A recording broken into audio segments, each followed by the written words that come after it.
Salut à toi, j'espère que tu vas super bien. Aujourd'hui, nous allons parler de la manipulation Pixel Lab que beaucoup n'arrivent pas à faire. Mais si c'est votre première fois que vous le découvrez, je vous en prie, abonnez-vous, ça fait grave plaisir. Il est déjà 5 heures du mat et j'ai décidé de faire cette vidéo pour vous montrer comment est-ce que vous pouvez manipuler facilement Pixel Lab. Et sur ce, je vous prie de regarder la vidéo jusqu'à la fin, ok? Donc, restez focus. Mais avant de commencer la vidéo, voilà un design que je vais vous présenter, vraiment remarquable.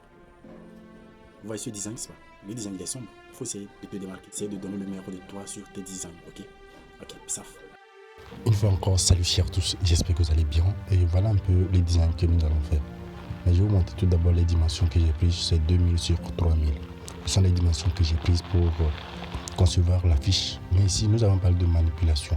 Parlant de manipulation, je vais vous montrer comment est-ce que j'ai pu positionner cette dame que vous voyez. J'espère que vous voyez de l'autre côté les ressources utilisées, les ressources que j'ai utilisées pour faire la fiche ici. Mais je vais vous montrer comment j'ai manipulé et j'ai fait tout avec la fiche. Okay, sur ce, sans plus tarder, je veux un peu être rapide dans cette vidéo. Aller sur une nouvelle page, prendre les mêmes dimensions. Je vais vous montrer comment j'ai nettoyé la réponse, j'ai contourné la dame et en plus lui placer comme ça, mettre des nuages, mettre des oiseaux de part et d'autre, ainsi de suite. Sans plus tarder, voilà comment ça se passe. Donc une fois ici, je vais un peu sélectionner, prendre les dimensions que je vous ai données au début. Dès maintenant, je vais aller dans importer la photo, c'est-à-dire l'arrière-plan de cette affiche que je vais flanquer là. Voilà, c'est l'arrière-plan de l'affiche ici. Et ok, si j'ai pas oublié, je vous envoie tous les ressources utilisées dans la description. Je fais ça souvent, c'est pas la première fois. Donc voilà, si j'ai l'arrière-plan, je vais positionner ça. Quand c'est bon, je vais bloquer le calque. Je vais bloquer le calque. C'est pas bon. Je vais débloquer le calque et bien positionner et je rebloque le calque. Là, une fois fini, je retourne dans importer. Maintenant, je vais importer quoi? Notre personnage principal. Ici, voilà le personnage principal qui est assis sur une chaise avec sa valise. Et là, on va essayer de détourner l'image là pour pouvoir ressortir une belle image. Voilà, malgré que j'ai détourné l'image, mais c'est avec le mot.bg que j'ai détourné l'image. Voilà, comme j'ai détourné l'image, il reste la chaise et la valise. Qu'est-ce que je vais faire? Je vais aller dans mon outil gomme et gommer tout ça, les parties qui ne servent à rien au fait.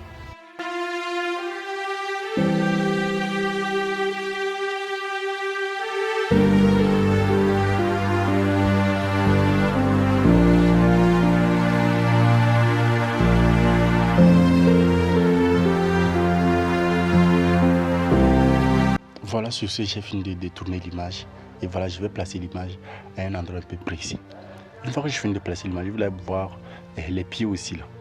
Là où il y a les poignées des pieds, je ne sais pas comment on dit ça, leur béquille là.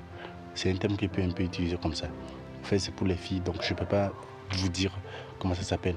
Les poignets là où elle a posé ses pieds, je dois mettre certains ombres là-bas. Si vous devez bien regarder la vidéo attentivement, je vous en prie. Donc avant ça, je fais ça comme ça, je vais aller maintenant. D'abord, je vois, ouais, ok, je vois que c'est un peu bien maintenant. C'est bon, je vais aller dans importer, sélectionner l'ombre. Voilà, ça c'est l'ombre que je vais un peu placer. Okay, je vois que c'est bon maintenant. Ok, voilà, une fois ici, je vais un peu réduire mon ombre là. Je vais réduire ça. Et venir mettre ça ici. Je veux ça tellement minimaliste. Oui, c'est un peu bien. Et ça, on remarque que c'est quelqu'un en fait. Et je mets ça là ici. J'espère que c'est déjà bien. C'est déjà bon déjà. N'oublie pas de t'abonner frère. J'espère que cette vidéo te sera vraiment utile. Et elle t'a beaucoup servi. Je vais maintenant retourner dans importer. Maintenant dans importer, je sélectionne les nuages. Pour un peu ajouter ça. Ajuster ça en fait. Parce que ce qui est sur l'arrière-plan ne me suffit pas largement. Je mets ça des deux côtés. Comme ceci. Je réduis ça, je mets ça des deux côtés. Après, je vais sélectionner les oiseaux que vous avez vus là sur la fiche précédente. Et je vais un peu intégrer ça là-dedans aussi. Voilà, c'est ça. Je réduis ça aussi. Je mets ça de part et d'autre aussi, comme je l'ai fait au début. Voilà. Et j'espère que la fiche est bien reçue. Mais c'est pas encore fini. C'est pas encore fini. Je vais un peu utiliser une stratégie. Vous montrer sur la fiche que je vous avais montré précédemment. Mais avant tout, je dois d'abord enregistrer la fiche là que vous voyez ici avant de retourner sur l'autre. Sinon, si je reviens, il n'y aura plus ça en fait.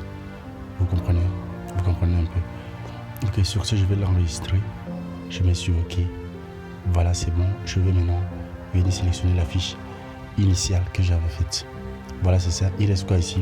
L'ombre que vous l'avez vu dans l'angle là-bas. Et les nuages aussi.